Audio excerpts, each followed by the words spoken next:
It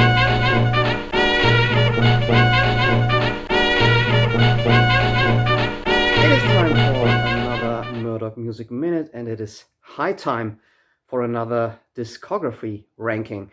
It's been a while since I've done one of those, probably also because they take a little bit of time, since I like to combine them with a what I call discography walkthrough, which means first in this video I will talk about the albums in chronological order, just give a brief overview of the history or the sequence of the albums, and at the end I will then present my personal ranking of the albums. Today it's going to be a short discography. The Police only released 5 studio albums during their short but intense career. Yes, The Police, I've seen them live once when they did a reunion tour, and shortly afterwards went their separate ways again. One of the great trios in pop and rock music, and arguably between 1981 to 83, 84, the biggest band of the 80s. A collective of egos that combined punk rock, reggae, new wave, and jazzy pop like nobody else did in the late 70s and early 80s, and thus absolute pioneers of new wave pop. With 3 big egos in this group, most of all Sting and Stewart Copeland, the Police were never meant to last long. A lot of critics and fans say that this was a band that disbanded at exactly the right point, namely when they were at their absolute peak, after, as mentioned, only 5 studio albums. Even though this is a very small discography, each and every Police ranking is somehow different, and I guess mine will be a little bit different too. So, before my mind is going blank, I'm gonna rank. Well, it's better than the catchphrase I used the last time. Let's move on. The Police, unlike a lot of other bands, these were not 3 guys who were friends since their school days or lads from the same town, the same place. No, we've got 3 different guys. Sting, born Gordon Sumner, from Northumberland, former teacher and jazz player and guy with a bit of father issues. Stewart Copeland from Virginia, USA, son of a Scottish mother and an American dad, who was one of the founding members of the CIA and worked in Central Intelligence, so the family moved a lot, and somehow Copeland ended up in England, where he started as a young drummer, touring with the symphonic progressive rock band Curved Air, and later he also married the former Curved Air singer Sonia Christina. And finally, from Lancashire, England, Andy Summers, who was a good 10 years older than the other 2 and had started already in the 60s in jazz bands and psychedelic rock bands, most notably the cult Dantalion's Chariot and Eric Burdon and the Animals. So we are miles away from any punk rock or new wave credibility. Add a little bit of reggae influences and you get Johnny Rotten saying that the Police were one of the most cynical bands he had ever heard. Well, I guess Johnny Rotten knows 1 or 2 things about cynicism, and back in the day a lot of bands would have given their right arms to be called cynical by one member of the Sex Pistols. But undeniably there was something calculated and planned about the sound of the Police. Sting and Stewart Copeland first met when Copeland was touring with Curved Air in Newcastle, and they exchanged phone numbers. Sting was a beginning musician in various jazz and jazz rock bands.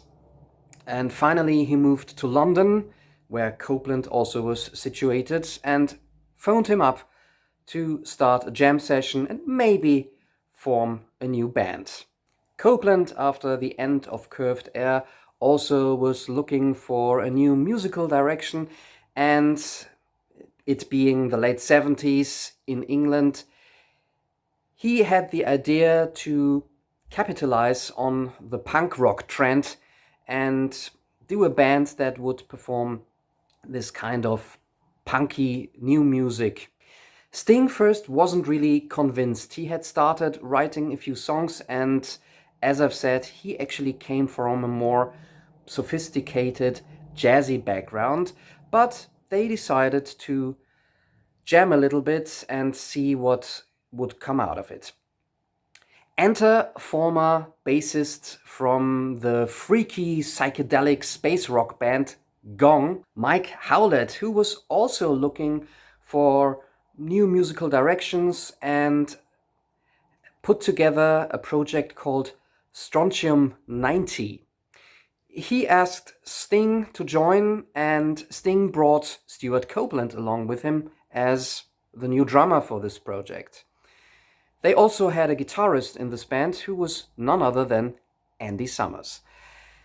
Strontium 90 recorded a few demos. They were doing some kind of artsy pop rock, but nothing really, came out of this project other than Sting and Stewart Copeland meeting Andy Summers. And already during that project, they sensed there was a certain musical chemistry between the three of them.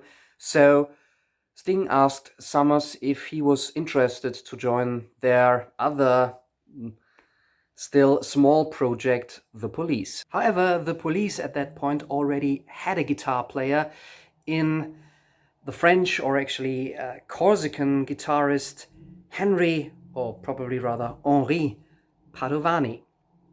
He was the only one in the group with stronger punk leanings, and for a while the Police existed as a four-piece, but very soon Andy Summers could convince the others that they would be best off as a trio and that he was the better, more competent guitarist.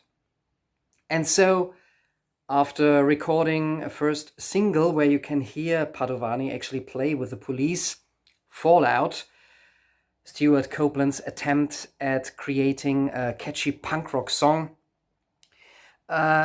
Sting and Copeland decided to split ways with Padovani, and now the true lineup for the Police was established. Fallout, by the way, was rather a flop. But still, now with a fixed lineup, the direction of the Police was still a rather loose or undefined one.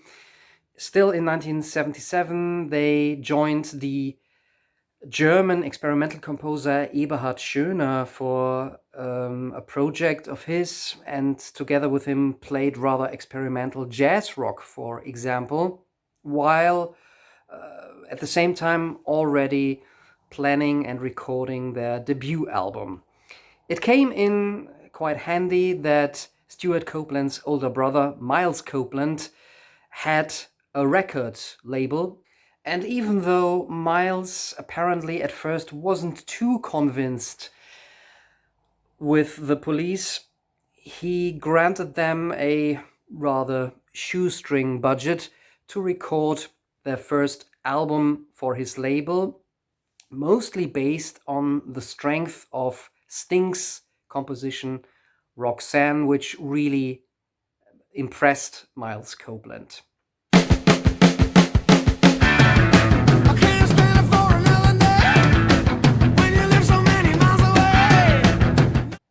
Recorded in 1977 and mostly 1978, the debut album Outlanders d'Amour, or Outlaws of Love, presented the Police as a trio with bleached hair, which pretty much stood for punk music, back then, and a bag full of catchy but sometimes really intelligently written punk-influenced power pop rock songs. This album also already introduced the band's love for cosmopolitan album titles. Sting had very soon established himself as the main songwriter for the band, and already for this debut he brought some astonishing tracks to the table. This debut album probably is best known for the single Roxanne, a song for which Miles Copeland, who was sort of manager and label boss for the Police in the early years, had a lot of hope for. The song was released but didn't really do too much in the UK. It then, however, became a bit of a hit in the USA, and when it was re-released in the UK, it made it to number 12.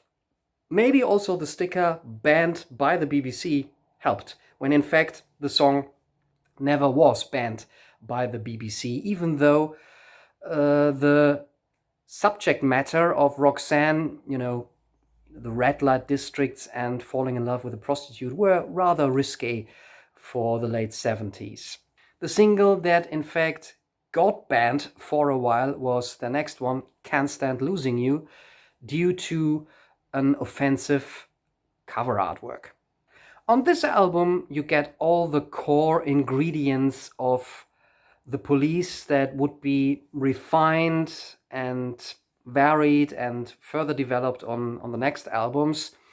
But at their roots, the Police were a very energetic rock band with an economic sound.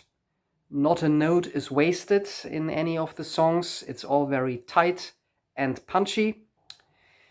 You clearly hear a punk influence or elements of punk that these three non-punk musicians adopted. And you also already get what distinguished the Police most from other bands of the times, namely the reggae influences, which for some listeners are exactly what makes the Police special, and for other listeners was what made the Police always sound extremely inauthentic. The a little bit hyped up notoriety of the first singles actually helped boosting the sales of this debut album.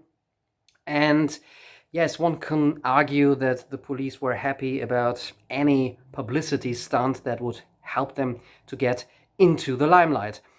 These days, however, this debut album is rightfully considered one of the strongest debut albums of all times. With a couple of first hits under their belts, the Police started touring not only the UK and Europe, but also very soon the USA, in a small budget tour, but quickly made a reputation for themselves as a highly energetic and exciting live act.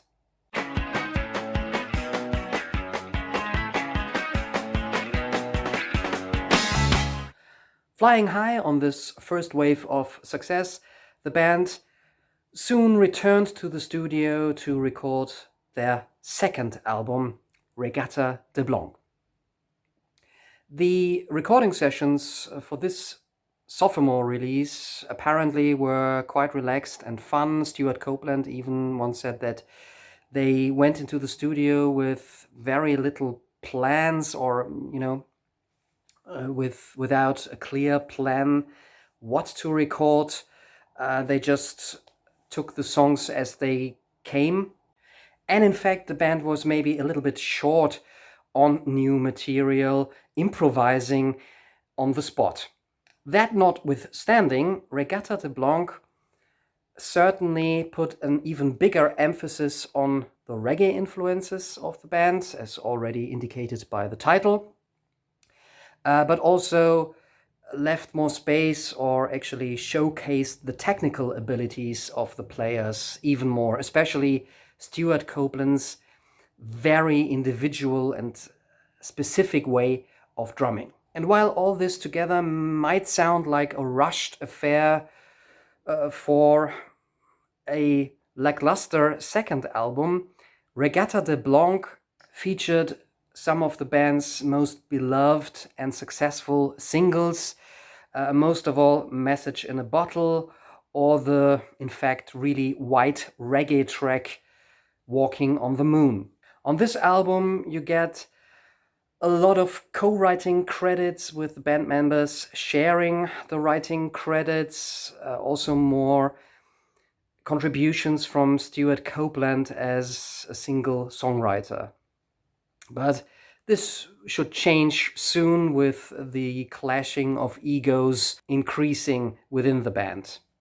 For the time being, however, the Police were a fully functioning trio. The chemistry was right, and this album went up to number 1 in the UK and also was a hit around the world. This, of course, also meant more touring and playing bigger venues. The Police were on their way to becoming bona fide superstars.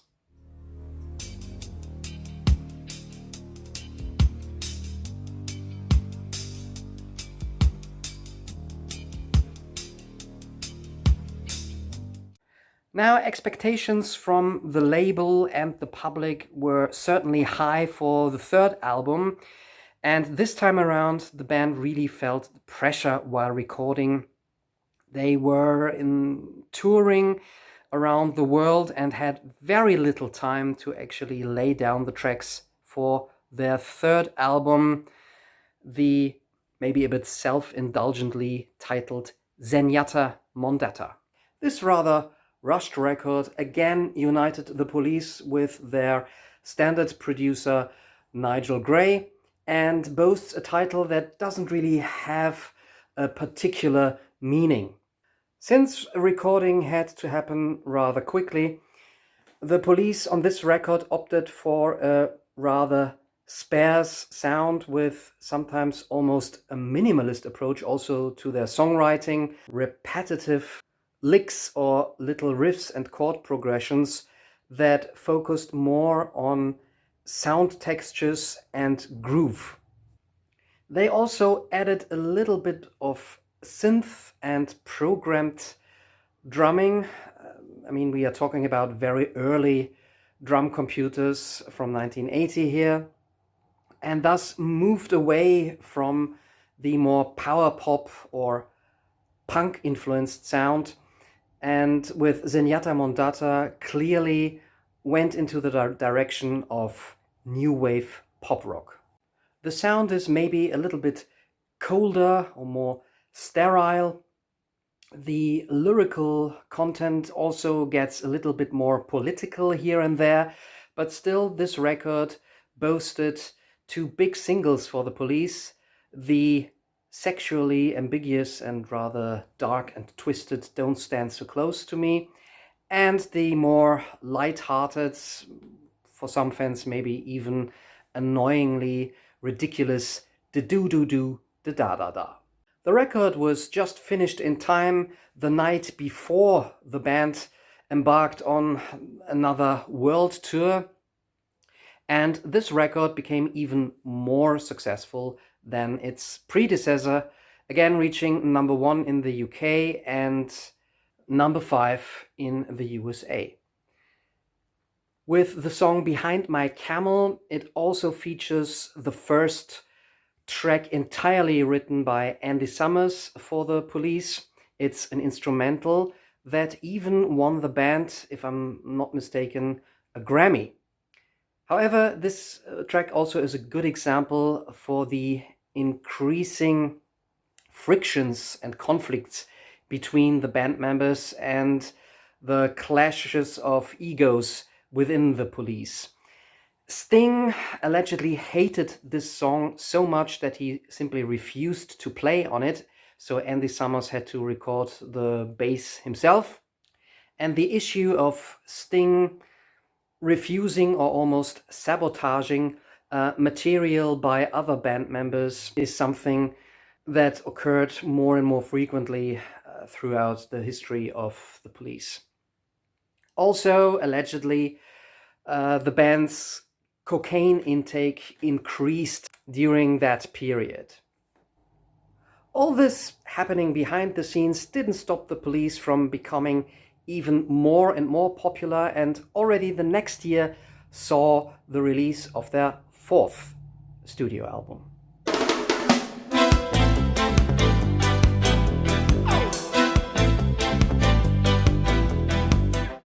For 1981's Ghost in the Machine, the band this time took a lot more time to spend in the studio.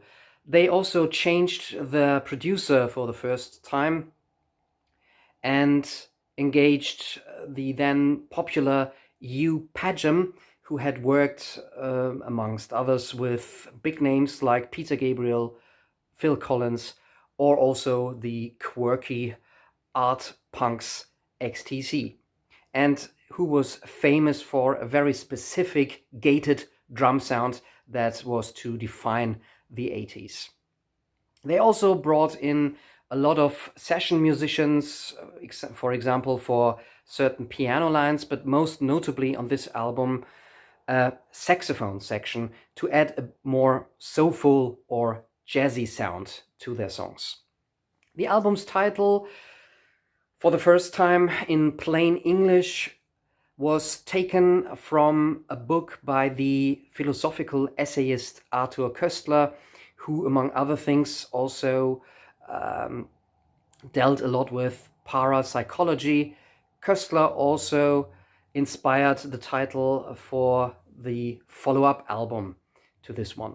Padgham tried to give the Police a bit of a different sound. He also established a different recording technique, namely with the band members playing live but not together in the same room, but in separate rooms, to give each instrument a very specific sound. Maybe this was also a method to keep conflict as low as possible.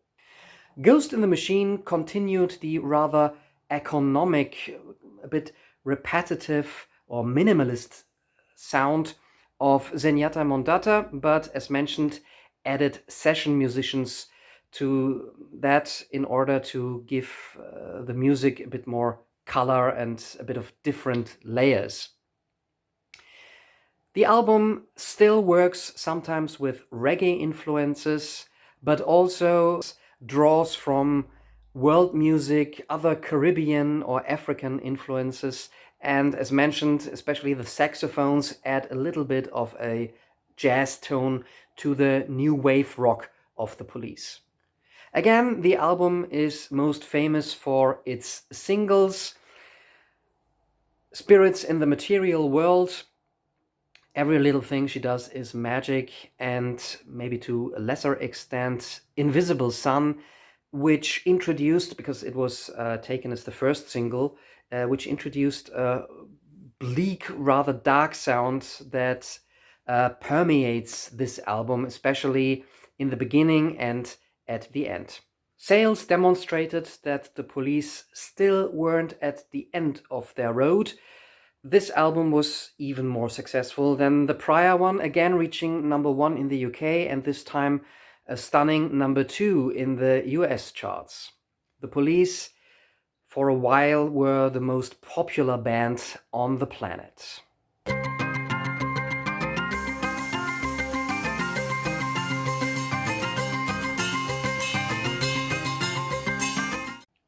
The three band members took a bit of a break in between the fourth and their what would become their final album in order to pursue solo projects.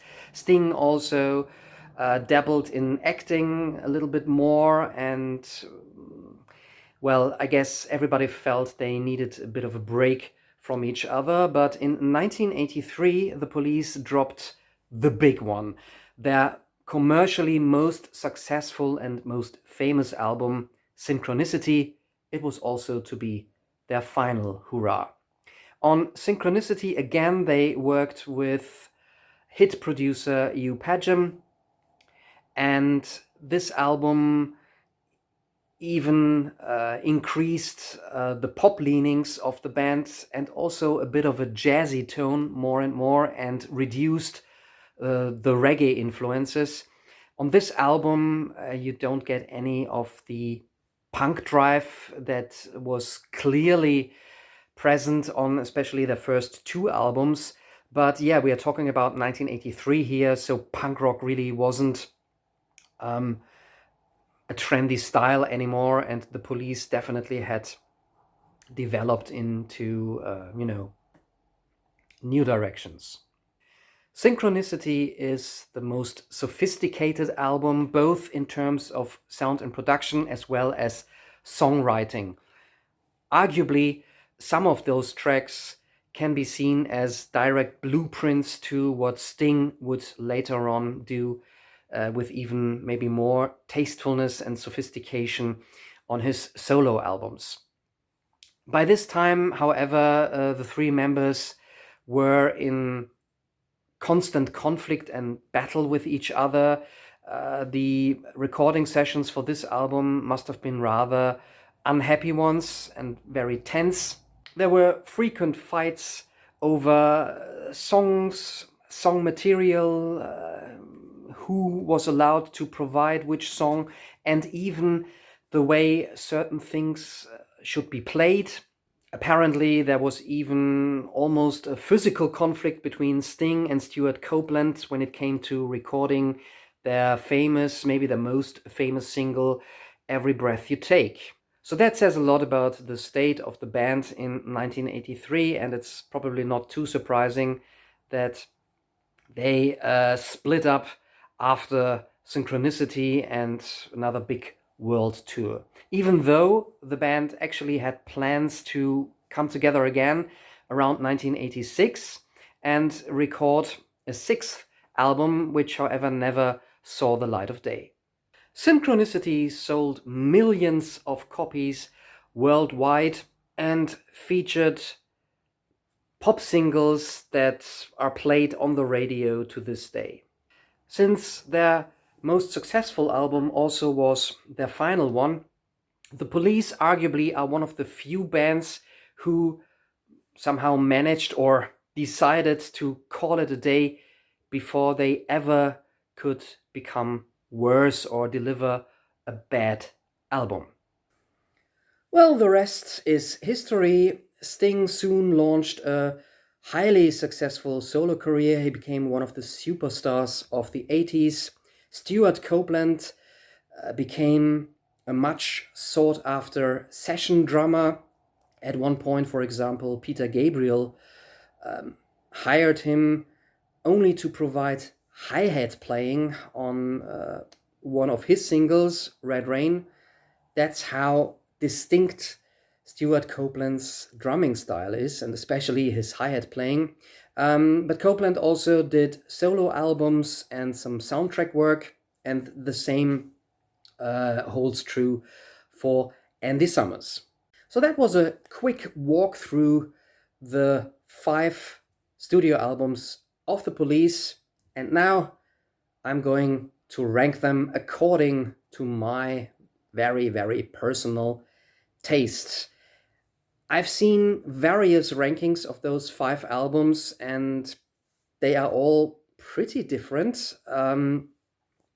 Some put an album at the bottom that is in other rankings at the top, or at least in the top 2.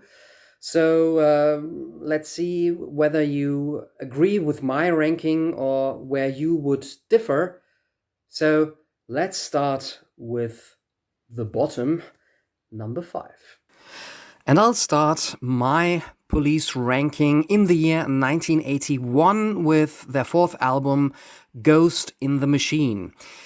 Personally, I'd say this is a very flawed album. It starts off very strong with some of the best tracks the Police ever recorded.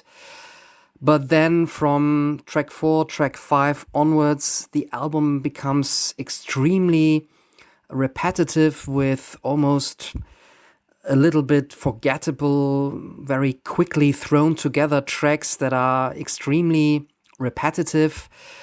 To me, they sound a little bit uninspired and almost like The Police by numbers. Too much information, one world, not three.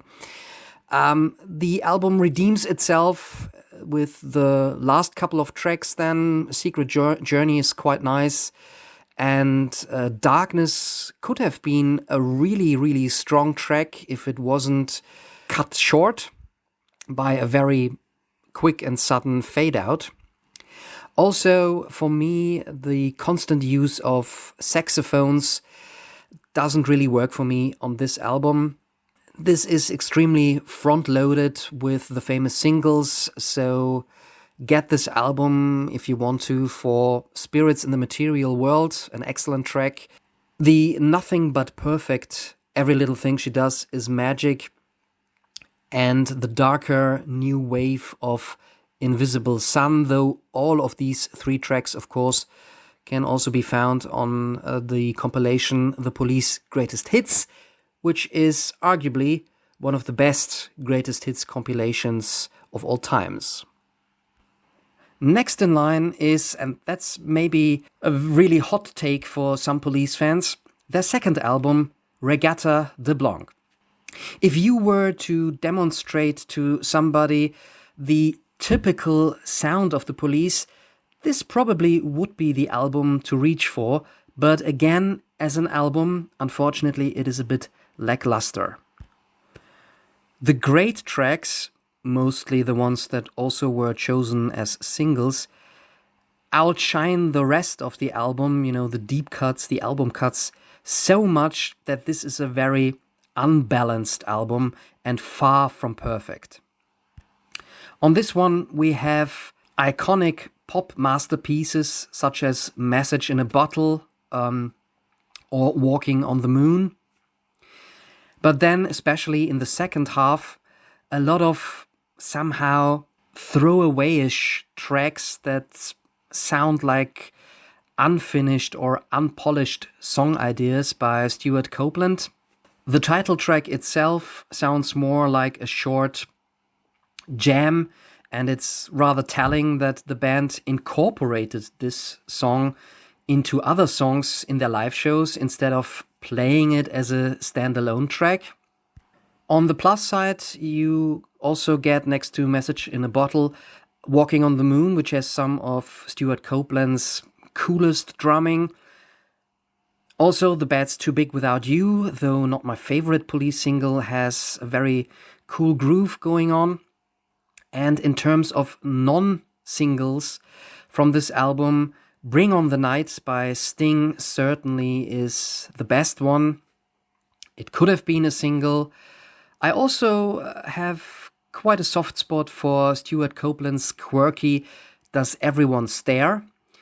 But other than that, this album's blend of punk energy and a bit of reggae elements isn't very memorable. Which is a bit frustrating because as a listener, you get the feeling that the Police had or were really close to recording a masterpiece of late 70s new wave, but then somehow lost interest or just didn't have enough strong song material to really pull it off. Number 4, Regatta de Blanc. At number 3, hopefully sitting comfortably in the middle, the big one, Synchronicity. The closest the Police ever came to delivering an album that was perfect from start to finish. It has probably, at least for me, the best sequencing or the best flow of any of the Police albums. One can hear the big budget production and the more ambitious, more interesting and textured sound and songwriting.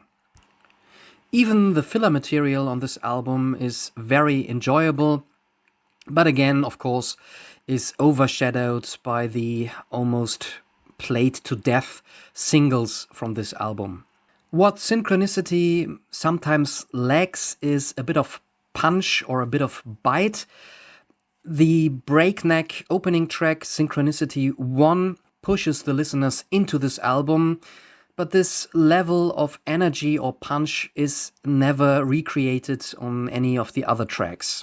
Nonetheless, undeniably, Sting was at a very peak of pop songwriting, audibly already preparing for his solo career. Walking in Your Footsteps plays again with sparse groove and world music influences. Synchronicity 2 is solid pop rock. Every Breath You Take marries Sting's sense for twisted sexuality in the lyrics with an irresistible hook line. King of Pain is maybe the most dramatic, most intense track on the album, with some excellent playing and maybe one of the more underrated Police singles. And finally, both Wrapped Around Your Finger and Tea in the Sahara, for me, directly point at Sting's solo career. A lot of people have got a major issue with Andy Summers' Mother. Definitely a track that tries to disrupt the aforementioned flow of the album a little bit. But personally, I really don't mind this song. I like a bit of quirky madness or eccentricity, and this more tongue-in-cheek material helps the album or prevents it from taking itself too seriously. With 2 places left in my ranking, I was really surprised myself how much I enjoyed my number 2 when listening again to all of these 5 albums. And my number 2 is The Police's famous debut album, Outlanders d'Amour, the one where they play most with the punk cliché. None of the 3 band members really considered themselves punk rockers or were actually interested in the punk scene. But what they deliver here on this debut album, or what they tried to sell to the punk audience, is extremely entertaining and smartly written material. Next to You is the snotty opener one would expect from an album in 1978. So Lonely already shows the great talent of the band to merge rock and reggae. Roxanne, to this day, is a stunning single, but on this album also the album tracks are really worthwhile. Hole in My Life is great fun. Peanuts and Truth Hits Everybody are more finger exercises in Let's Write Something Catchy that could be considered punk. And Can't Stand Losing You, with its fantastic harmonies and actually quite tricky chord changes and chord progressions, is a masterful example of how to write songs that are both catchy and smart.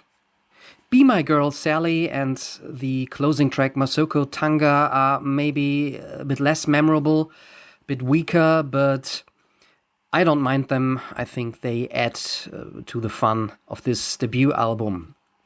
So I don't know what it says about me or my listening preferences, but the album that the band was most dissatisfied with actually made it to my number 1 spot, and that's, of course, now Zenyatta Mondatta from 1980. This one has a very special atmosphere, also a very unique sound, even among the Police albums, and it is at a transitional point between the reggae punk of the first 2 albums and the more polished new wave pop rock of the next 2 albums. Even though some of the songs work with minimal chords and very little changes within the songs, there's a very punchy groove and great dynamics to actually all of the tracks on this album. The Do-Do-Do, the Da-Da-Da might not be the strongest single of the band, but Don't Stand So Close to Me is a kind of evil little brother to Every Breath You Take. Again, Sting here is dealing with rather kinky, a bit disturbing sexual issues. Driven to Tears and When the World is Running Down, You Make the Best of What's Still Around are the best examples of that punchy groove that I mentioned. There's almost a kind of icy funkiness to those two tracks. Man in a Suitcase and Canary in a Coal Mine are, in terms of music, a bit more lighthearted, almost a bit ska-influenced. Voices Inside My Head shows the band jamming at a very high level and playing with sound. I also like the atmosphere of Behind My Camel, another rather divisive track among Police fans. And overall, this is an album that seemed to open music to the new decade, that introduced a clear 1980s sound to pop music. Is this a 5 out of 5 star album? Probably not. Arguably, the Police never really managed to record an iconic 10 out of 10 album for the ages. And in my book, even though I enjoy all of these 5 albums, they will remain more a kind of singles band than actually an album band. There, I've said it. Ranking the Police. That's all for today, folks. And thanks for supporting the channel.